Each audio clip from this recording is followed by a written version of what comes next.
So once I get done with the rest of the caulking, then can I put the second coat on the same day? Well, I wouldn't suggest it. I want that caulking to get hard on the back side. It'll skin up on the outside, but just because it skins up a little bit doesn't mean that as it dries it could slightly shrink and indentate a little bit, especially in the wide cracks and where the lag bolts are, and the any wider areas where I feel I need to put more caulking. So I'm going to let it dry overnight, and what am I going to do tomorrow? The same thing I'm doing today.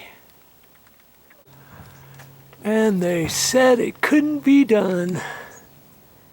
It just couldn't be done in a million years. But it's done with the first coat of caulking. I went through a little over 3 tubes, and next time, because everything's filled up, I'm just going to look at it and do a touch up, and especially where the bolts are and the deep gouges and stuff like that. I'll probably go through another tube or so. So just if you're wondering how many tubes it's going to take to do just this area like this. Well, 3 tubes so far. I'm into the 4th one. Okay. Wow. I am glad today is over. That's all I got for this time. But I'll be back with more videos. I'm going to go in and take a nice hot bath in the jacuzzi.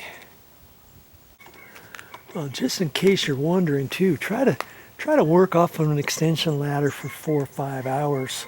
Tell me how your feet feel, because they're going to be burning. They're going to be sore. I feel sorry for painters or people who've got to be up on extension ladders all day long. I just couldn't do it. But when it comes to extension ladders, you just got to be careful.